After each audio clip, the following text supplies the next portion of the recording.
Saudara-saudariku yang terkasih, hari ini Sabtu 18 Juli 2026.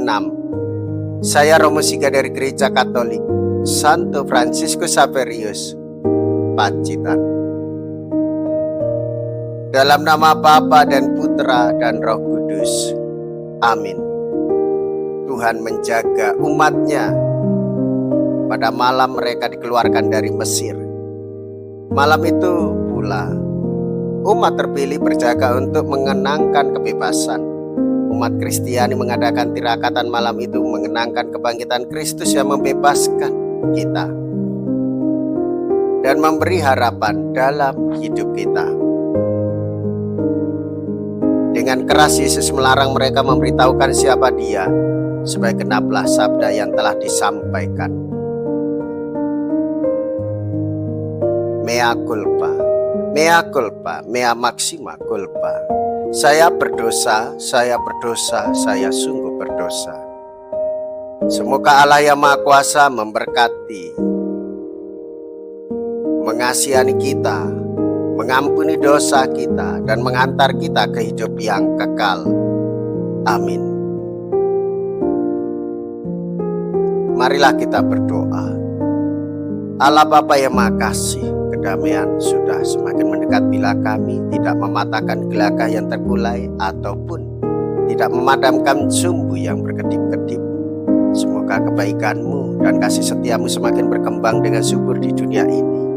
Dengan pengantaraan Tuhan kami Yesus Kristus Putra-Mu yang hidup dan berkuasa ini dan sepanjang segala masa.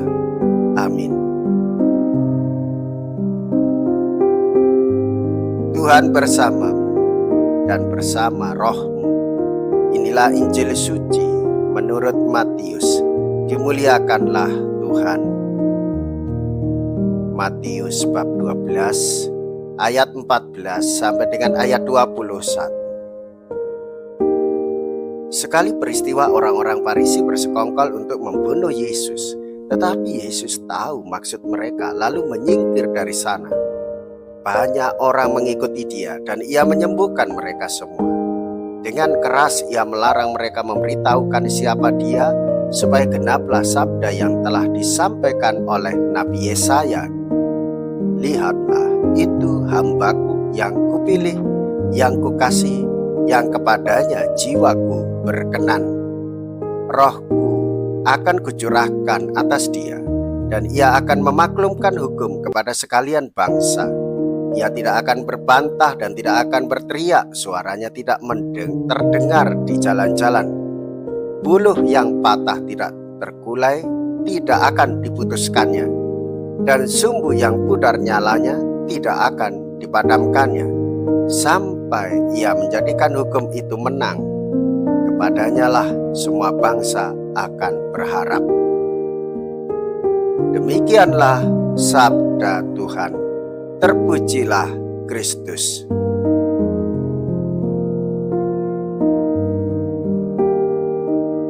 Saudara-saudariku yang terkasih,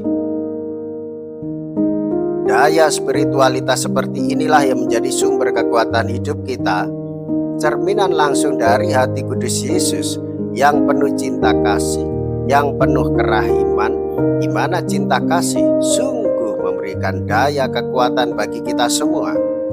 Cinta kasih mengalahkan kejahatan, cinta kasih mengalahkan pembalasan, cinta kasih mengalahkan hukuman dan pengadilan.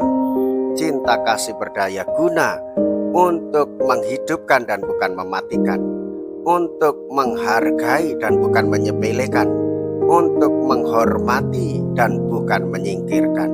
Karena cinta kasih Kristus membuat hati kita menyala-nyala dan hidup di dalam persatuan kasih persaudaraan dengan siapa saja. Marilah kita berdoa. Allah Bapa Maha Baik, kami bersyukur telah menerima rezeki untuk bekal dalam perjalanan kami.